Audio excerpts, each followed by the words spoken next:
Voilà, une petite introduction avant de commencer le cours, parce qu'on ne peut pas reprendre un cours après plus de 2 mois d'arrêt avant de dire quelques mots.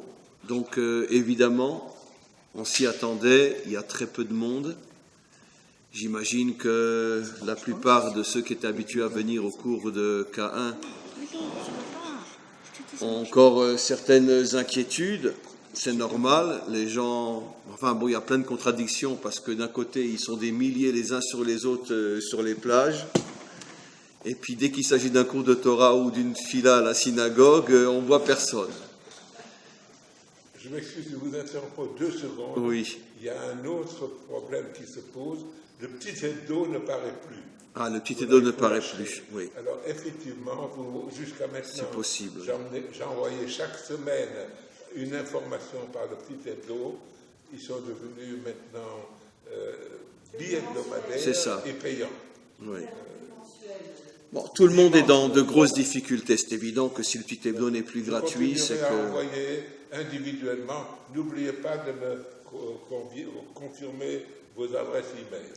Non, de toute façon, tous les cours reprennent doucement. Bon, à Shavuot, dans mes cours, il y avait beaucoup de monde. J'étais pas à Jérusalem, j'étais à Natania.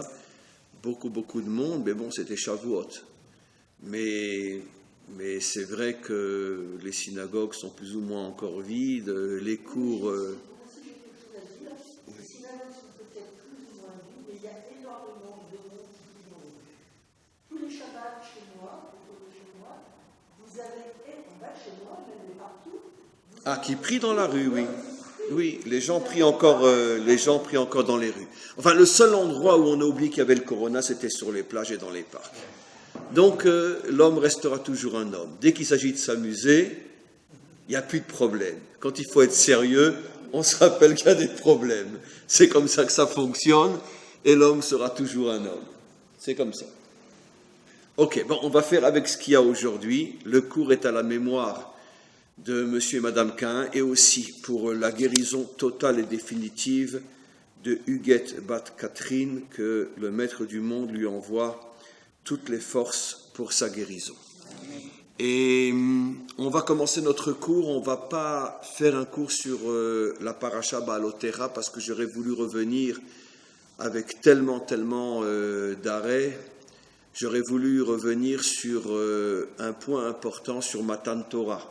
On sort de Shavuot, c'était vendredi dernier, et je voudrais revenir sur un point important et éclaircir une notion dont je parle beaucoup dans tous les cours que j'ai faits récemment, sans public bien sûr, puisque c'est à part le cours de Shavuot où j'étais de nouveau devant un public, c'est la première fois depuis presque 3 mois maintenant que je redonne un cours en public. Avec très peu de monde, c'est vrai, mais au moins vous êtes là, grâce à Dieu. Et ça fait plaisir et c'est un véritable bonheur de pouvoir recommencer des cours, pas seulement derrière un écran, mais avec un véritable public.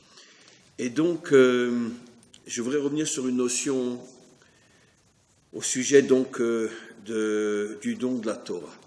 Plusieurs questions d'abord. Je ne sais pas si vous avez remarqué que finalement, on a 3 fêtes importantes, la fête de Pessah, la fête de Shavuot et la fête de Sukkot. La fête de Pessah est mentionnée clairement dans la Torah. La fête de Sukkot est mentionnée clairement dans la Torah, mais pas la fête du don de la Torah. Vous n'avez aucune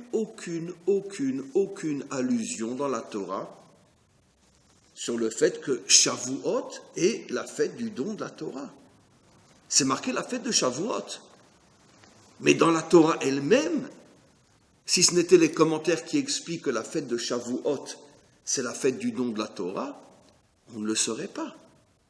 On ne le saurait pas. Pourquoi la Torah ne dit pas clairement que la fête de Shavuot, c'est la fête du don de la Torah, la fête des semaines? Parce qu'effectivement, on vient de compter 7 semaines, la fête des semaines. Et en vérité, la seule explication que la Torah donne sur la fête de Shavuot, c'est que c'est le début des moissons. La Torah appelle la fête de Shavuot la fête des moissons. Mais enfin, Ribono Shel Olam, maître du monde, la fête qui est censée être la plus importante, le don de la Torah, comme dit entre autres un verset, Imlo Beriti Imlo beriti chukot shamaim varetz lo samti, si ce n'était le don de la Torah, je n'aurais jamais créé le monde. Et comme on le sait, comme disent nos maîtres, que le monde n'a été créé que parce que Hachem savait qu'un jour un peuple recevrait sa Torah, ça veut dire que toute la création n'existe que grâce au don de la Torah, et surtout à son dévoilement au moment de la délivrance, où tous les peuples l'accepteront. Et une fête aussi importante, elle est même, non seulement elle n'est pas mentionnée dans la Torah, mais même pas par allusion au sujet de la fête de Shavuot. Une autre question très très importante, c'est quand quand Hachem s'adresse à Moshe pour en faire le libérateur et pour lui dire qu'il va sortir Israël d'Égypte, on va revenir sur cette notion justement, il n'y a là non plus il y a juste une toute petite allusion sur le fait qu'on recevra la Torah sur le mont Sinaï. Mais Hachem parle de la sortie d'Égypte, Hachem parle du fait surtout qu'il va nous donner la terre d'Israël, mais nulle part c'est marqué clairement, et sache que quand vous sortirez d'Égypte, je vous donnerai la Torah sur le mont Sinaï. Ça aussi c'est incompréhensible. Alors, la fête n'est pas marquée, et pendant des jours et des jours, Hachem parle à Moshe, et jamais il lui dit qu'il y aura le don de la Torah sur le mont Sinaï. Il y a une vague allusion, mais sans Rashi, impossible de la décrypter, où Hachem lui dit, lorsque vous sortirez, vous me servirez sur cette montagne.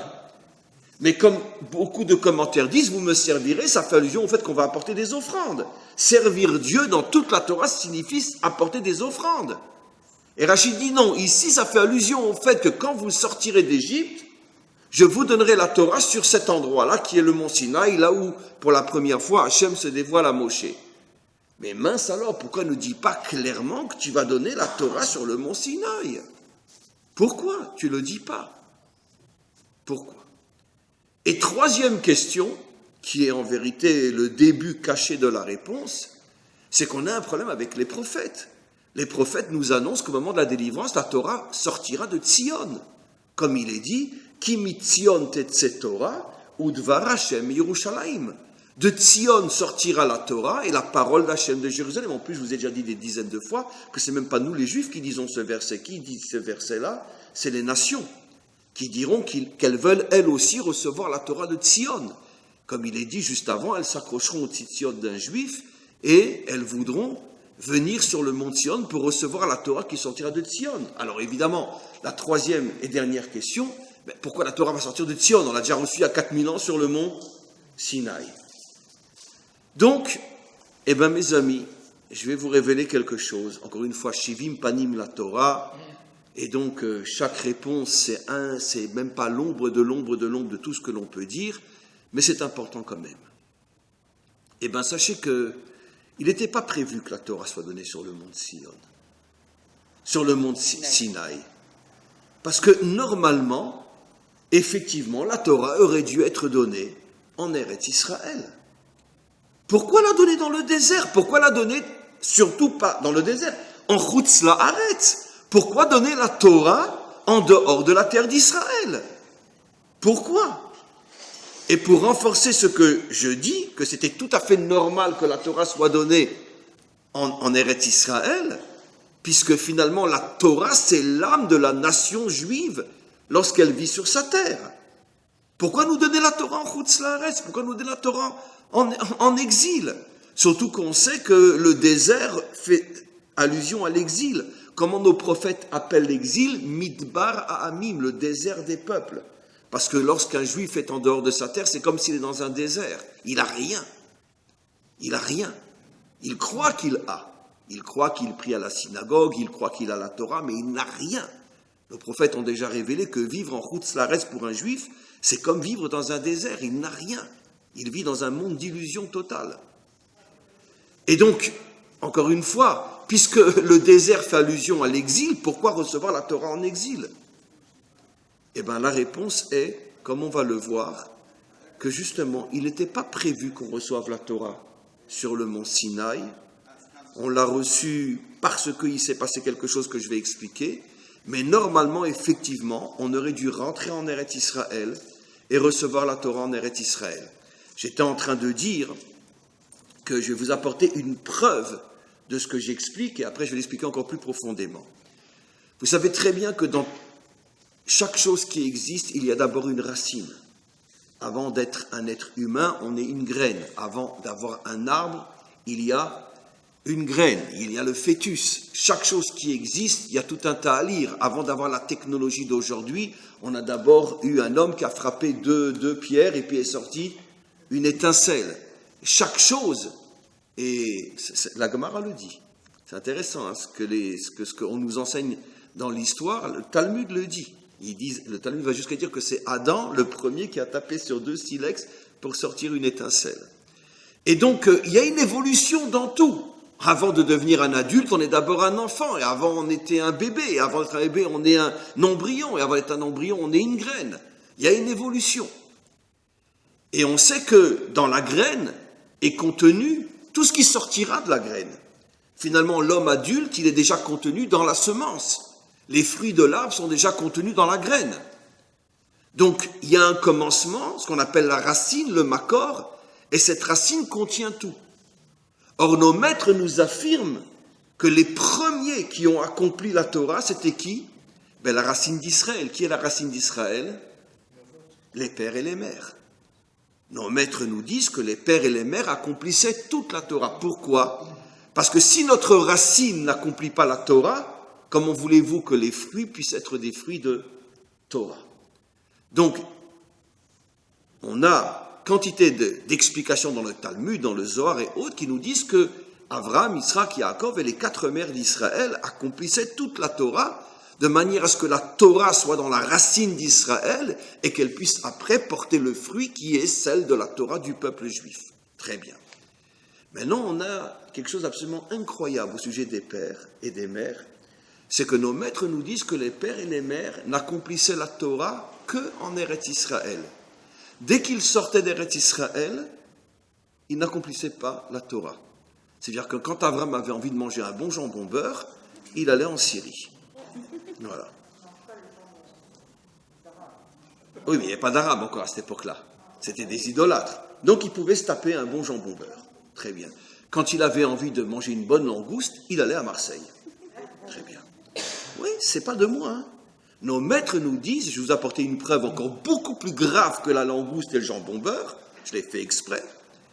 Nos maîtres nous disent qu'en dehors de la terre d'Israël, les pères et les mères n'accomplissaient pas la Torah. Quelle est la plus grande preuve qu'on a? C'est que Yaakov a fait une faute, mais terrible, sur laquelle on est chayav karet. L'âme, elle est retranchée. Il a épousé 2 sœurs. Ben oui. Et nos maîtres se posent la question, mais comment il a pu épouser 2 sœurs? Si quelqu'un épouse 2 sœurs, il est chayav karet. Son âme est retranchée. C'est la pire des fautes. Nos maîtres répondent, c'était en Syrie. Haran, c'est dans le nord de la Syrie, à la frontière de la Turquie. Et en dehors de la terre, il avait le droit d'épouser 2 sœurs. Il n'accomplissait pas la Torah en dehors de la terre d'Israël.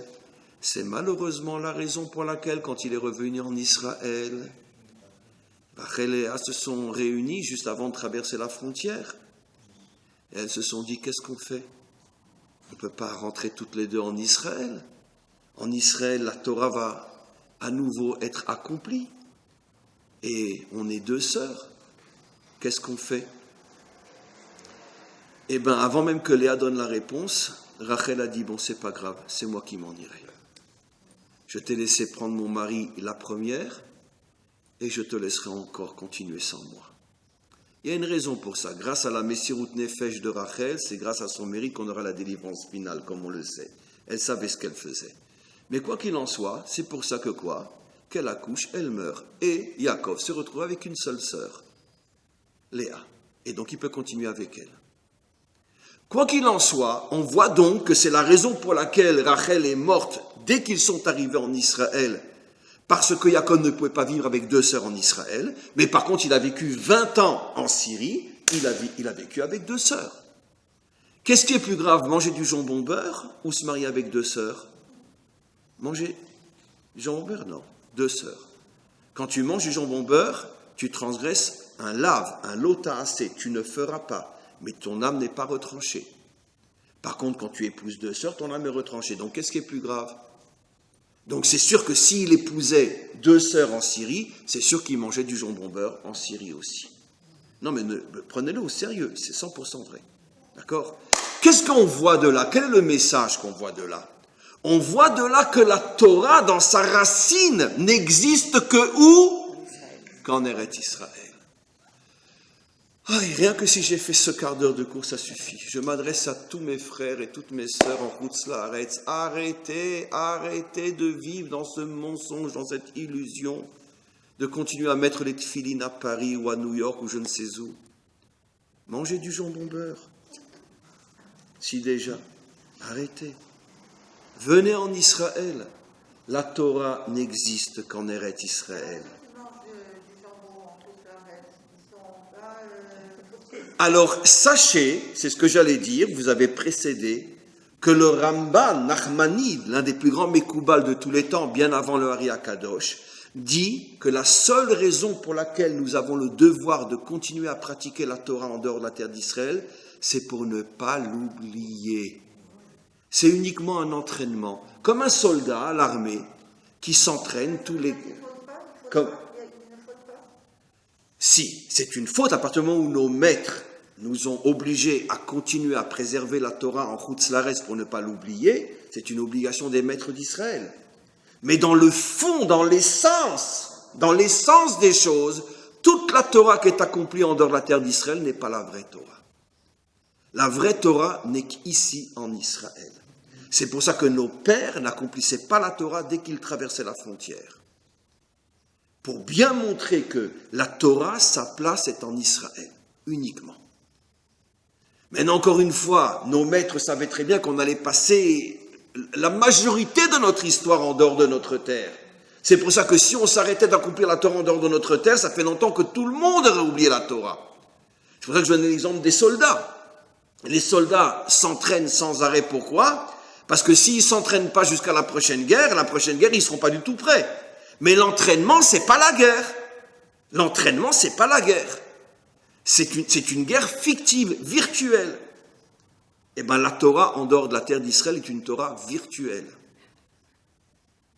Maintenant, on comprend pourquoi nos prophètes nous disent Ki mitzion tetze Torah, qu'un jour viendra où la vraie Torah sortira de Tzion, c'est-à-dire du cœur de la terre d'Israël. Mais la Torah que nous avons reçue sur le mont Sinaï, celle-là n'était pas prévue, je vais vous expliquer pourquoi. Celle-là n'est pas la vraie Torah. C'est une Torah dont on a besoin, mais elle nous prépare à recevoir la vraie Torah comme un fœtus prépare la naissance, comme le bébé prépare l'enfant, comme l'enfant prépare l'adolescent, et comme l'adolescent prépare l'adulte. Il y a une préparation. C'est sûr que l'adulte est déjà dans l'embryon. C'est sûr que la Torah de Tzion est déjà dans la Torah de Sinaï. Mais de la même manière que l'adulte est complètement caché dans l'embryon, car tu ne peux pas deviner comment sera l'adulte quand tu regardes l'embryon, même s'il est déjà potentiellement dans l'embryon, la vraie Torah est cachée à l'intérieur de la Torah de Sinaï, mais la Torah du Sinaï est un embryon qui contient la vraie Torah. Maintenant, je vais vous expliquer. J'ai posé la question, juste tout de suite un instant. Normalement, on n'aurait pas dû recevoir la Torah dans le Sinaï, parce que même sous une forme embryonnaire, on aurait pu recevoir dès le départ la Torah. Vous savez à quoi ça me fait penser ? Eh bien, quand l'épouse est enceinte, elle porte l'embryon, qui va devenir l'adulte. D'accord ? Mais dès le départ, l'embryon est dans la bonne personne. Mais aujourd'hui, quand on fait un enfant avec une mère porteuse, l'enfant n'est pas dans la bonne personne, même si après il va être donné à la mère, ou il va être récupéré par la mère. Parce qu'une fois que ça a pris dans l'éprouvette, ou dans la mère porteuse, surtout dans l'éprouvette, on le met après dans la mère. Mais quoi qu'il en soit, il a été conçu en dehors de la mère. Eh bien, c'est exactement ça. Normalement, la Torah aurait dû être donnée dès le départ, il y a 4000 ans, sur le mont Sion. Ce aurait été l'embryon, mais le vrai embryon qui a été conçu dans la véritable matrice. Malheureusement, la Torah a été donnée sur le mont Sinaï, comme une mère porteuse, et après remis à l'intérieur de la mère la vraie, car un jour on recevra la Torah de Tzion, mais malgré tout, on est passé par une étape qui n'est pas la véritable matrice. Oui. C'est pas la raison pour laquelle, finalement, dans notre philosophe, il y a très peu de références à Seret et Tiberot. Il n'y en a pas même. Et dans la Parashat Vayikra, il y a Seret et Tiberot. Et après, le schéma. La référence, c'est le schéma. Vous avez 100% raison, bien qu'il y ait une autre réponse qui est donnée aussi, mais Shivim Panim la Torah, c'est vrai que vous remarquerez que dans nos prières, on ne mentionne pratiquement jamais le don de la Torah sur le mont Sinaï. Pourquoi on n'a pas dans notre prière, pourquoi on ne lit pas les 10 commandements? Pourquoi? Il y a plusieurs réponses. Il y en a une qui est donnée aussi par le Talmud, mais pourquoi? Comme pour nous faire comprendre que de la même manière que la Torah ne parle pas du don de la Torah sur le mont Sinaï, comme nous faire comprendre que c'est une mère porteuse, ce n'était pas ce à quoi on était destiné. Jusqu'à présent, on était dans l'introduction, je n'ai pas commencé le cours, parce que maintenant il faut que je vous explique, et pourquoi alors dans ce cas-là on a reçu la Torah sur le mont Sinaï? Vous savez à cause de qui? Non, c'est pas à cause de moi. À cause de qui on a reçu la Torah sur le mont Sinaï? Pas non plus à cause de M. Attali. À cause de Moshe. Non, à cause de Moshe. À cause de Moshe. Vous savez pourquoi? Je vais l'expliquer. On a eu un grave problème avec Moshe. Bon, quand on dit à cause de Moshe, bien sûr, avec tout le respect qu'on lui doit, ne nous en veut pas, c'est notre manière de parler, tu nous connais, on est des Français, on a parlé un peu franco, quoi. Ça plaît aussi aux gens, ils aiment bien le franc-parler. C'est ça qu'on dit le franc-parler. Parce que le français, il a un franc-parler. Il ne fait pas des franc-parler. Ben, c'est un peu à cause de Moshe. Dites-moi, vous vous rappelez que Hachem s'est mis en colère contre Moshe quand il s'est révélé à lui sur le mont Sinaï? Pourquoi? Parce que Moshe ne voulait pas devenir le Goël. Et pourquoi il ne voulait pas devenir le Goël? Pourquoi? Alors quand on lit les versets, on a l'impression, parce qu'il dit on voit quelqu'un d'autre, pas moi, on va dire c'est son humilité. Non, arrêtez, ne dites pas une bêtise pareille. Je vous ai déjà expliqué des milliers de fois que qu'est-ce que c'est un vrai humble? C'est un Superman. Eh oui, mais Moshe c'est un Superman. On a eu 3 Superman dans l'histoire. Abraham, qui a dit je suis de la poussière. On a eu Moshe qui a dit Venachnouma, je ne sais même pas qui je suis. Et on a eu le super de tous les plus grands guerriers qui était David, qui a dit Anochi Tolad Veloi, je suis un vermisseau, je ne suis même pas un être humain. Pourtant, affronte-toi David Ameller. Et Moshe qui a fait tomber Paro, qui a fait tomber l'Égypte, un Superman. J'ai déjà expliqué que l'humilité, c'est pas je frôle les murs, je suis rien. Non.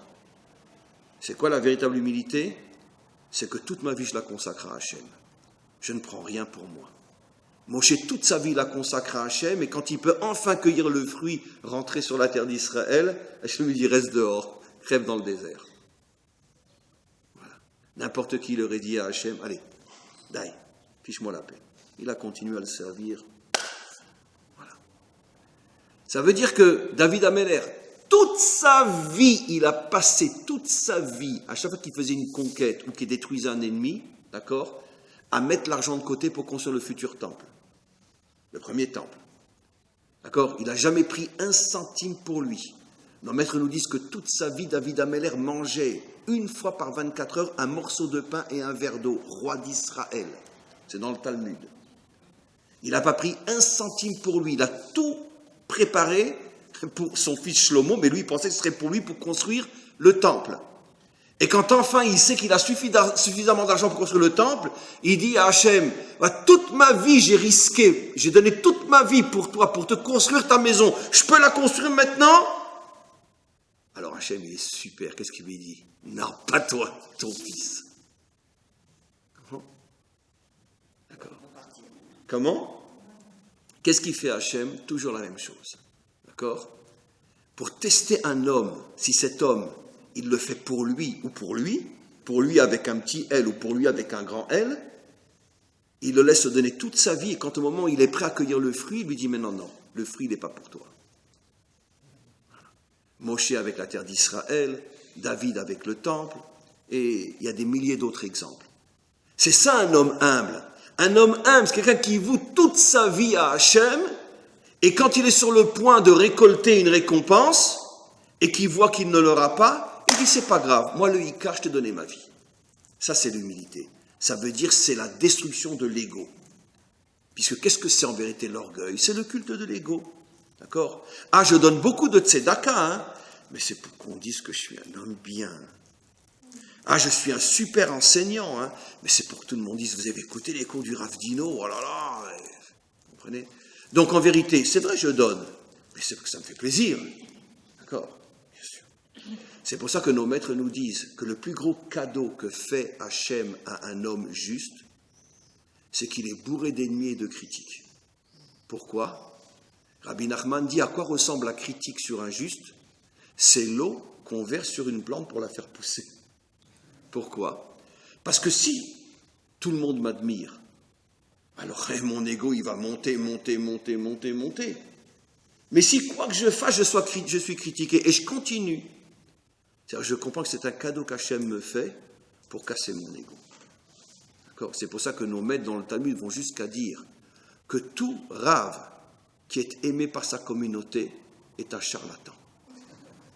Pourquoi? C'est dans la Gemara, c'est pas de moi. Pourquoi? Parce que si vraiment c'est un vrai Rav, forcément il doit dire la vérité, il doit forcément rentrer de temps en temps dans l'un ou l'autre. Et donc forcément il va être critiqué, il ne va pas plaire. Ça c'est un vrai Rav. Mais si c'est un Rav que tout le monde dit waouh, vous pouvez être sûr que c'est un charlatan. J'espère que vous ne m'aimez pas trop quand même. Hein. Très bien. Okay. Donc on continue. Moshe ne veut pas devenir le Goël. Pourquoi? Alors il y a plusieurs raisons au niveau des versets, mais ce n'est pas la vraie. Comme on sait, tout est codé. Et la vraie raison, elle est cachée. Rachi enfin nous révèle la vraie raison. C'est parce que Moshe ne voulait pas prendre la place de son frère, qui était plus âgé que lui, et qui surtout était resté pendant 60 ans en Égypte, à supporter le peuple juif dans les instants les plus durs, puisqu'on sait que dans chaque période de l'histoire, juste avant une délivrance, il y a une énorme souffrance. En 48, on danse dans les rues de Tel Aviv pour fêter l'indépendance. En 45, on ouvre les portes de Auschwitz. D'accord? Donc, on sait comment ça fonctionne. Vaïere, vaïvoker. Avant chaque lumière, il y a une nuit.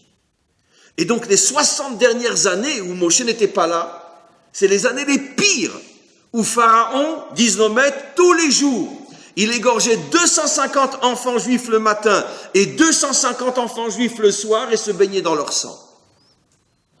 Vous imaginez? Et lui, il a porté Israël sur ses épaules à Aaron. Et maintenant qu'on est à la porte de la délivrance, un étranger qui s'est planqué pendant 60 ans va revenir, il va dire « Hé, t'as fait tout le boulot, c'est moi qui cueille le fruit ?» Moshe ne pouvait pas. Moshe avait trop de respect de l'autre pour pouvoir être celui qui va cueillir le fruit après que tout le sale travail a été fait par son frère. Il dit « Hachem, je suis désolé, moi je ne peux pas. Je ne peux pas prendre la place de Aaron. » C'est juste ou c'est pas juste la réaction de Moshe? C'est super juste. Attends, c'est super juste. Je ne comprends pas. Vous imaginez les Juifs qui sont arrivés au début du XXe siècle, fin du XIXe siècle, qui sont arrivés, qui ont trouvé des marécages, des familles entières ont été décimées à cause de la malaria, etc. Des familles entières, femmes, hommes, enfants, les uns après les autres, d'accord? Et puis ils arrivent, les rescapés, à fonder un kibbutz, à fonder une colonie. Et puis tout d'un coup, un type arrive, un millionnaire qui arrive d'Amérique, il arrive comme ça, là, avec son jet, il a dit, allez, dégagez-vous tous, c'est moi qui prends le kibbutz, maintenant c'est moi qui le... Attends, je comprends, nous on est morts pour ce kibbutz. On a perdu femmes, enfants, frères, sœurs, on a père, enfants, on a tout perdu. Et toi tu viens maintenant et tu prends le kibbutz. Évidemment que c'est une ordure celui qui ferait ça. Moshe ne voulait pas paraître une ordure. Donc apparemment, il a 100% raison de ne pas vouloir prendre la place de son frère. Oui. Il n'y a pas longtemps l'espèce de Rav Kook sur Herzl, il le compare au Mashiach ben Yosef, et même tous les médecines qui sont parmi les Khaltim, qui sont parmi la... C'est Mashiach ben Yosef. Voilà, il compare aussi. Absolument, c'est la période Mashiach ben Yosef, 100%. Et d'ailleurs, pourquoi ben Yosef? Parce que qui a le plus souffert dans l'histoire de la Torah de Moshe plus que Yosef? Vendu par ses frères à 17 ans, et tout ce qu'il a traversé, rien que 12 ans dans une cellule égyptienne, il y a 4000 ans.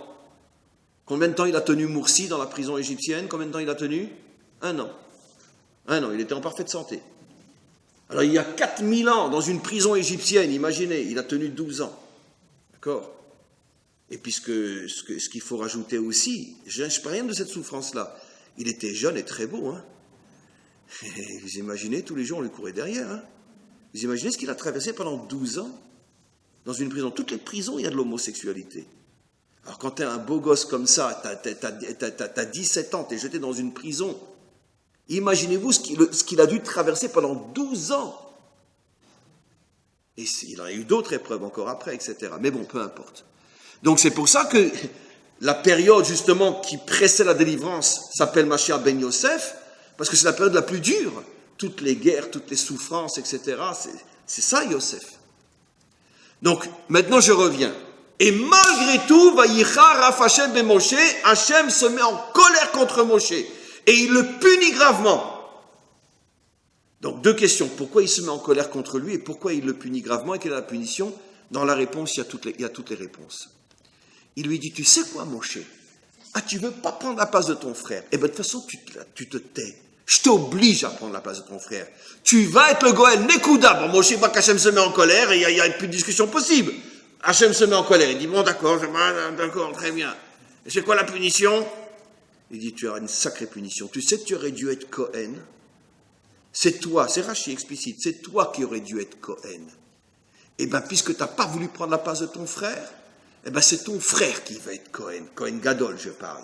La Keuna va sortir de ton frère et ne sortira pas de toi. C'est ça la punition. Nos maîtres disent quelque chose d'incroyable. Qu'à chaque fois que c'est marqué dans la Torah, Vayichar Af Hashem, qu'il y a la colère d'Hashem qui explose, ça crée des dégâts terribles dans le monde. Ça crée des dégâts dans le monde. Et là, où est le dégât? Le fait que Moshe ne sera pas Cohen et c'est Aaron qui va être Cohen, au contraire, Moshe devrait être très content. J'ai pas obtenu que mon frère soit le Goël, mais il sera au moins le Cohen. Alors pourquoi nos maîtres disent que Vayichar Af, ça crée des dégâts dans le monde? Quel est le dégât? Le dégât, c'est que la Torah va être donnée sur le mont Sinaï et pas sur le mont Sion. Et j'explique. Quelle est la différence entre le tempérament de Moshe et le tempérament de Aaron? On peut le montrer par des milliers de cas, j'en choisirai un, sur lequel je vais revenir. Moshe est un Lévi. Quelle est la mida des Lévi'im? Gvura, dur. Ils sont durs. Quelle est la qualité de Aaron? Chesed. Tu aimeras ton prochain comme toi-même. Ok. Chesed. Okay. Gentil, mignon. D'où on sait que Aaron, il est gentil, mignon? Il n'est pas dans la faute du veau d'or. Ça lui a coûté très, très cher. Vous savez que quand il a... Pour ne pas faire d'histoire, il a dit, bon, très bien, allez, on va le faire, et aller chercher des diamants, des bijoux, etc. Il attendait, bien sûr, son but était que Moshe revienne entre-temps.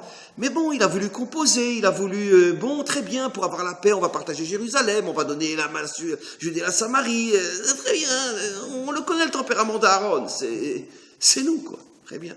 C'est nous jusqu'à la délivrance finale. Quand un vrai va revenir, on verra en face que c'est un juif. Pour l'instant, les juifs, ils sont gentils, mignons. Très bien. Vous connaissez l'histoire de juifs dans les années 30, là, qui passent devant un parc en Allemagne, c'est marqué interdit aux juifs et aux chiens. Alors, le juif, il dit à l'autre, pourquoi aux chiens? Très bien. Voilà. Aux juifs, on comprend, mais pourquoi c'est interdit aux chiens? Très bien. Donc, on les connaît, les juifs. Gentils, mignons, quoi. Et donc, Aaron, c'est Midat HaChesed. Quand le Hébreu est venu et qu'ils ont dit « Allez, on veut le veau d'or », je vais expliquer plus dans quelques instants, Aaron a dit « Bon, d'accord, allez, bon, très bien ». Il y a eu une xéra sur lui, dit Rachi à ce moment-là, lui, sa femme, ses 4 fils devaient disparaître. Ils devaient être anéantis pour avoir osé avoir été gentil et avoir été complice du veau d'or. Moshe, quand il est revenu à prier, il est arrivé à sauver sa femme et 2 de ses enfants. Mais 2 sont morts, Nadav et Avihu. Pourquoi Nadav et Avihu sont morts? À cause de la faute du père, la faute du veau d'or. Rachi est explicite. Il n'est pas arrivé à sauver les 4 enfants, il n'a pu en sauver que 2. Très bien. Donc toute la famille devait disparaître.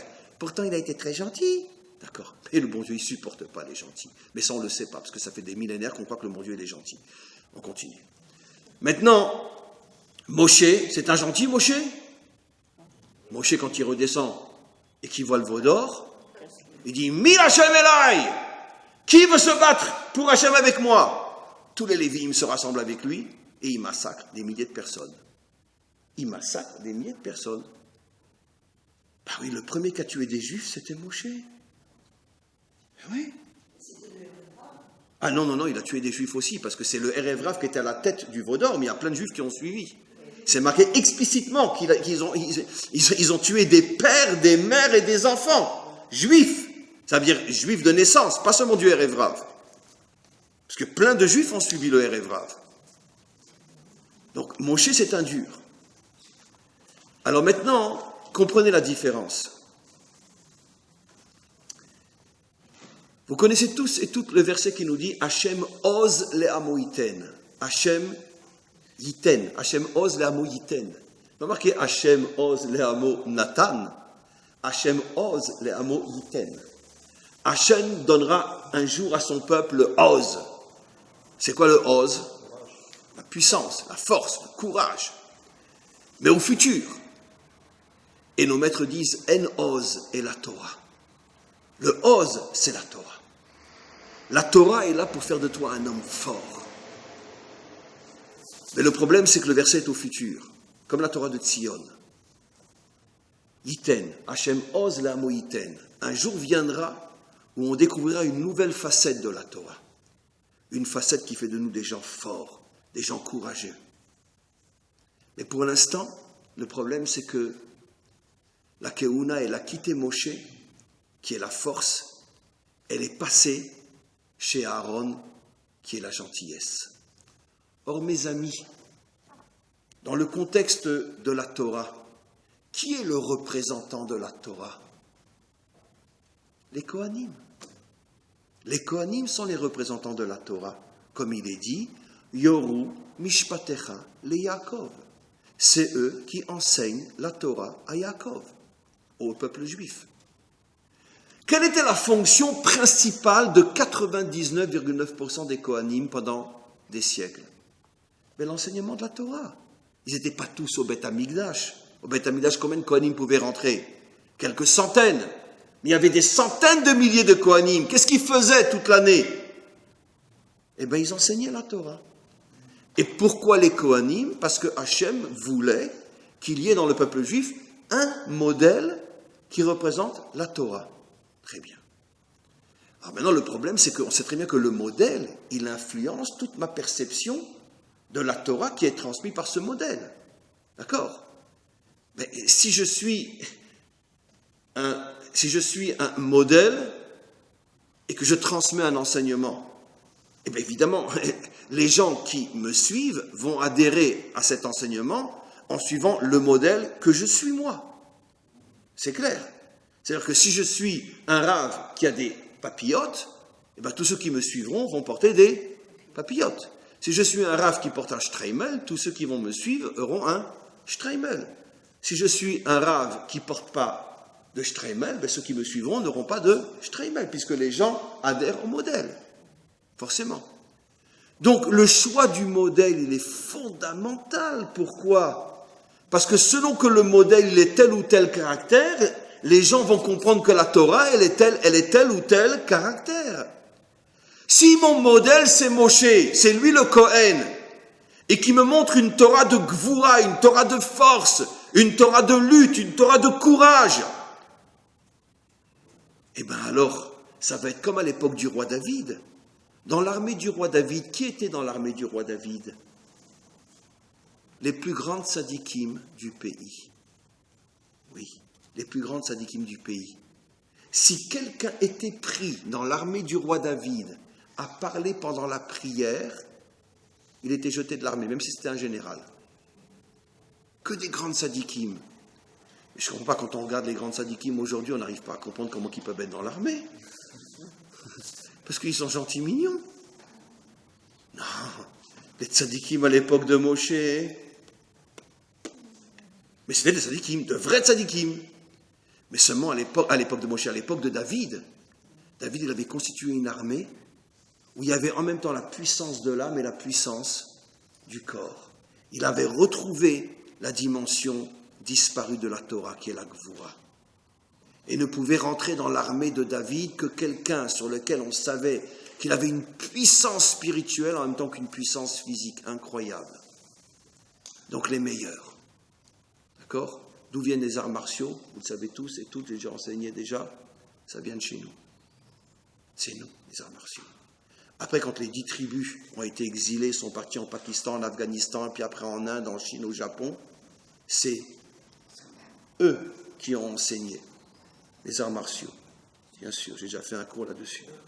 Et moi-même, je le tiens aussi de gens qui me l'ont raconté, mais je l'ai retrouvé dans la Torah aussi. Dites-moi, comment qu'on appelle les samouraïs ? Samouraï vient du mot hébreu ? Mais non, shomrim. Les premiers gardes du corps de tous les rois japonais étaient les shomrim. C'est devenu les samouraïs. Bien sûr. J'ai rencontré personnellement, j'ai déjà dit, il y a quelques années, un juif qui entre-temps a fait teshuva, qui a une des plus grandes salles d'arts martiaux de Berlin. C'est un Israélien au départ. J'ai rencontré personnellement ici à Jérusalem. Et lui, il est parti pendant des années au Japon, il est parti pendant des années en Chine, il a appris tous les arts martiaux, etc., pendant des années. Et puis après, il était complètement athée, il ne savait même pas que Dieu existait, il a fait teshuva entre-temps. C'est pour ça que j'ai rencontré dans une synagogue il y a quelques années. Et il est relativement âgé aujourd'hui, à mon avis, il doit passer la soixantaine. Et après, il s'est installé à Berlin, parce qu'il y a... Quelle est la ville d'Europe où il y a le plus d'Israéliens ? Eh bien, Berlin, franchement. Nous, on a une bonne mémoire, on se souvient d'Amalek, franchement. Et bien sûr, c'est le retour aux sources, quand même. Ils ont tué que 6 millions de Juifs, c'est pas tellement énorme. Et donc, il est parti à Berlin, il a ouvert une salle d'arts martiaux, et un jour, j'ai rencontré, il m'a raconté, vous savez que, maintenant ça se fait de moins en moins, mais tous les grands chefs d'arts martiaux, ils ont ici un ruban. Un ruban. Aujourd'hui moins, mais ils avaient un ruban. Pendant longtemps, c'était un ruban en cuir. Et lui, ça l'a intrigué. Et il a fait des études. Et quand il était au Japon, il a fait des enquêtes, etc.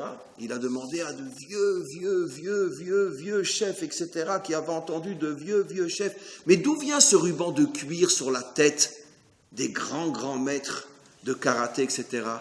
D'accord ? Et ils lui ont répondu, mais ce n'était pas seulement un ruban de cuir, il y avait aussi une petite boîte dessus. Non, il l'a entendu de japonais. Il y avait une petite boîte dessus, on ne sait pas ce que c'était cette petite boîte, mais nous on sait c'était quoi la petite boîte. C'est que les premiers samouraïs, c'était des juifs qui avaient les tefilines toute la journée sur la tête. Bien sûr. Ça c'est l'armée du roi David, évidemment. Mais c'est fabuleux, c'est beau. Et donc je reviens maintenant.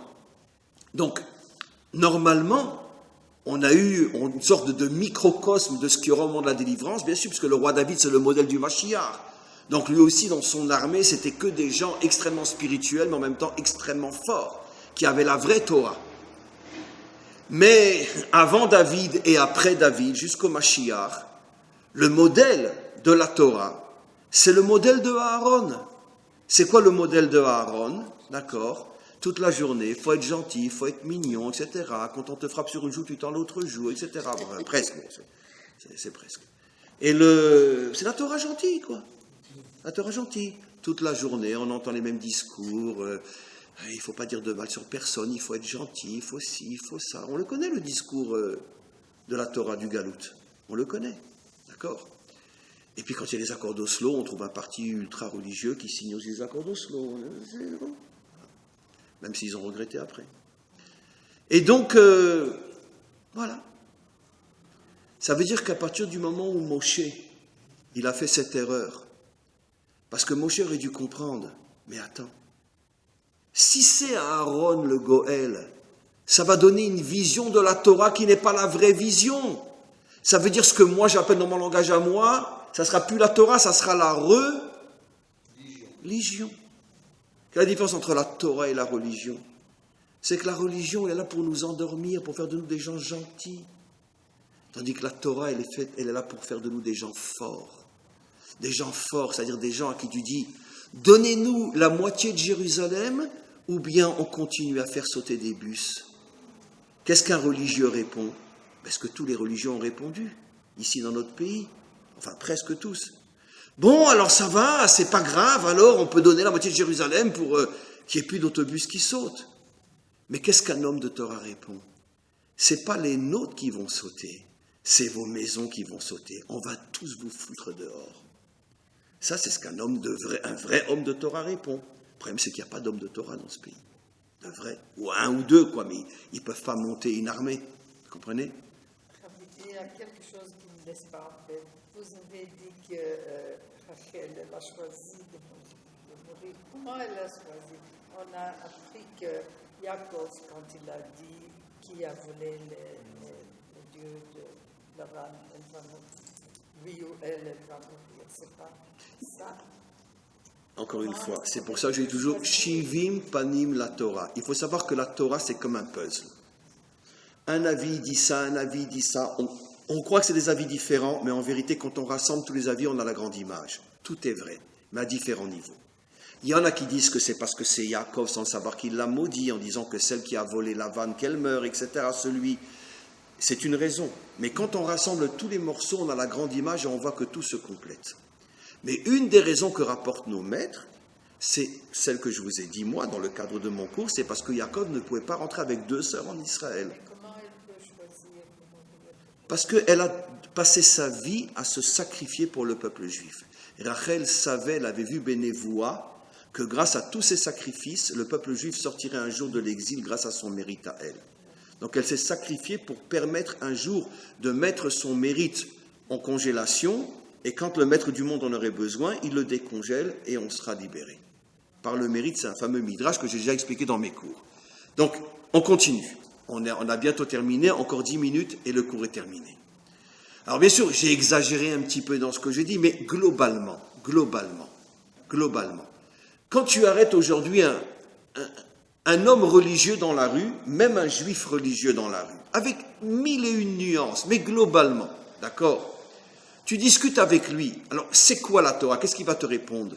C'est le tikkun hamidot, je travaille sur mes qualités, je chasse mes défauts, j'essaye d'être un homme bien, d'être un homme qui fait du bien, d'être... C'est ça, c'est le discours religieux classique. D'accord? Vous entendrez jamais quelqu'un qui vous dira pourquoi on a reçu la Torah? Pour débarrasser le monde de tout le mal qu'il y a et pour amener le monde à Hachem. C'est un discours que personne ne tient. Parce que qui va oser vous dire pour débarrasser le monde du mal? Mais qui c'est qui a envie de se battre contre la mafia colombienne? Ou contre Bill Gates, etc. Je veux dire, non, pourquoi Bill Gates? Qui c'est qui a envie de se battre contre tous les méchants de ce monde? Il sait très bien que le premier qui va ouvrir la bouche, et dans toutes les générations, à chaque fois que quelqu'un a voulu se battre contre le mal, comment qu'il a terminé? Avec une balle dans la tête. Il n'y a pas une exception. Il n'y a pas encore une fois dans toute l'histoire humaine un homme qui est parti en guerre contre le mal qui n'a pas été assassiné. Donc les gens, ils préfèrent parler de tikkun hamidot, etc. C'est le discours religieux classique. Ça, c'est le discours de Aaron. Soyez gentils, soyez mignons. Comme j'ai souvent expliqué, en vérité, qui c'est qui est intéressé par ce discours? Les méchants. Et les méchants, ils aiment la religion. Je vais vous le prouver dans quelques minutes. Pourquoi? Parce que comme ça, les religieux, ils leur foutent la paix. Mais s'ils avaient en face d'eux des hommes de Torah, de véritables guerriers, comme David Ameller qui dit à Goliath, je vais te descendre. Goliath lui dit, comment tu vas me descendre? J'ai une armure, je suis complètement fermé, je mesure 10 mètres de plus que toi. Le problème, c'est que David, c'était un tireur d'élite. Et Goliath, il avait juste une petite ouverture ici pour voir. Paf! Et il est tombé. Et depuis, on l'appelle Thierry Lafronde. C'est comme ça que David est devenu Thierry Lafronde. Tireur d'élite. Ça, il ne savait pas. Il ne savait pas, Goliath, que David était un tireur d'élite. Il pensait que c'était un petit berger, etc. Mais non. David, tous les jours, il s'entraînait pendant 3-4 heures. Vous savez ce que nos maîtres nous racontent? Que quand il est descendu pour aller voir ce qui se passait avec Goliath, etc., il y a en même temps un lion et un ours qui lui sautent dessus. Il étrangle le lion avec la main droite et l'ours avec la main gauche. En même temps. Et il continue son chemin. David, c'est pas rigolo. Parce que lui, il avait compris ce que c'est la Torah. Si la Torah ne fait pas de moi un guerrier, c'est pas la Torah, c'est la religion, ça n'a rien à voir. Et c'est pour ça que c'est marqué que Vayichar af Hashem be Moshe.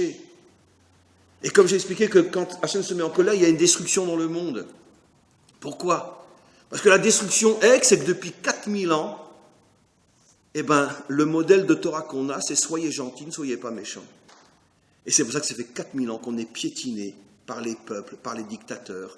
C'est pour ça qu'on s'est retrouvé avec un savon et une serviette à faire la queue pour entrer dans la salle de bain de Auschwitz. Voilà.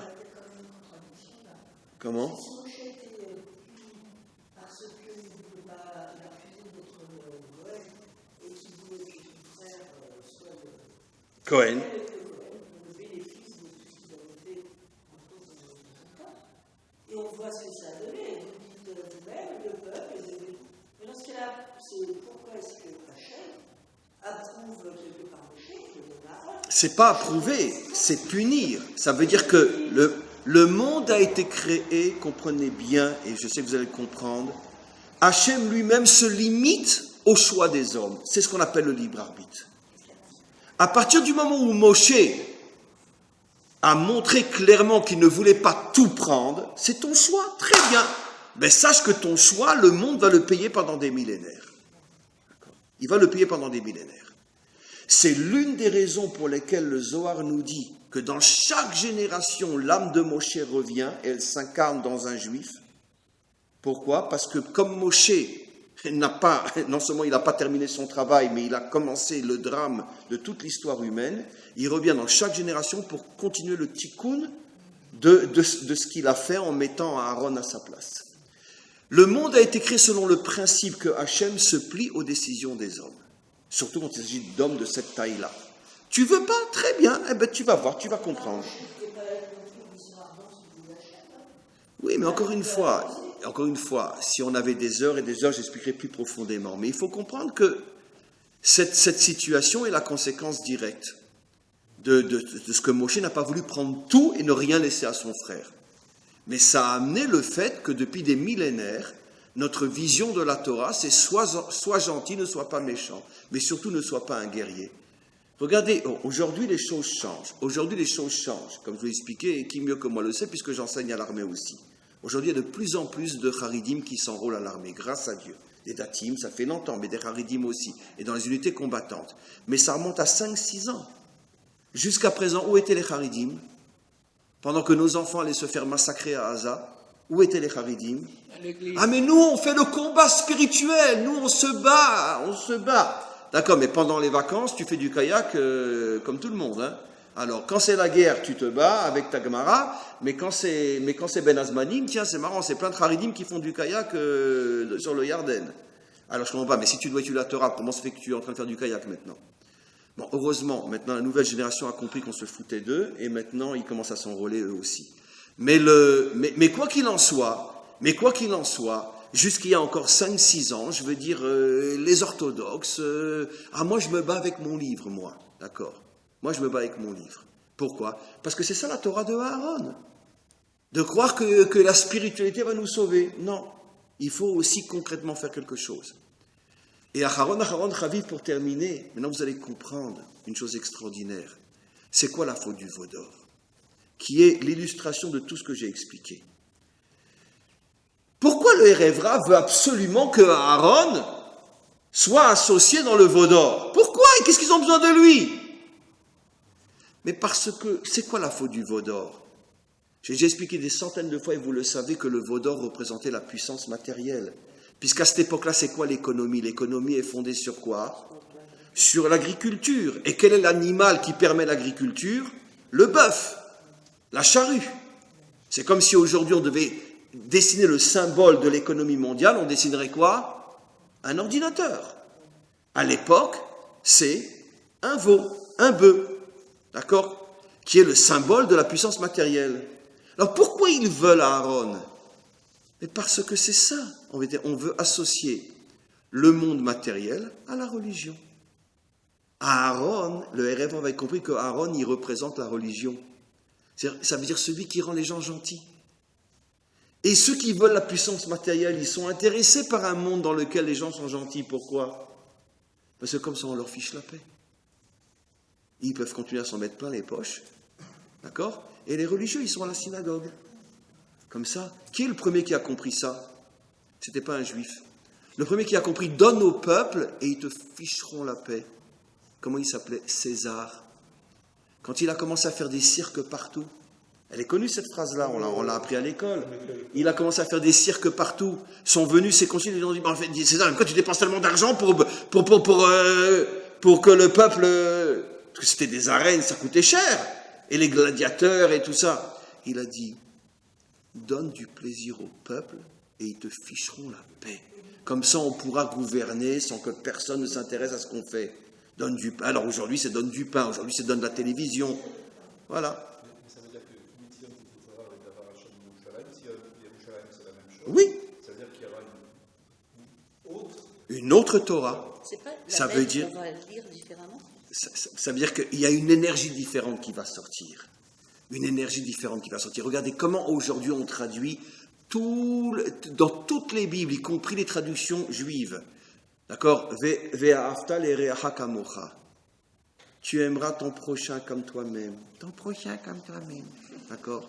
Non, c'est pas ce qui a marqué dans le verset. Quelle est la racine du mot reacha? Comment? Ra. D'accord? Ra. D'accord. Alors ça veut dire quoi? Tu aimeras celui qui te fait du mal comme toi-même. Ça veut dire quoi? Vous savez quelle est la véritable explication? Dis-moi.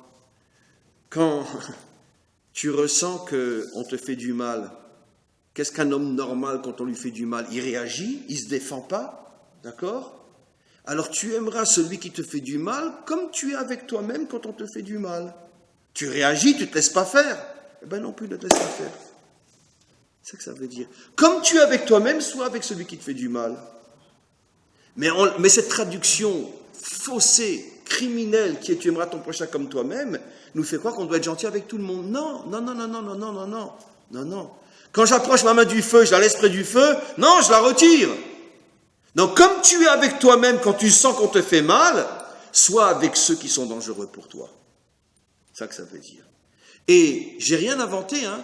C'est une phrase explicite dans le Talmud. Abba leorgecha ashkem veorgo. Celui qui vient pour te tuer, devance-le et zigouille-le. Voilà comment nos maîtres parlent. Mais nos maîtres, c'est des hommes, des vrais, c'est pas des religieux. C'est des vrais. Mais tous les cours qu'on nous enseigne sont tous à revoir.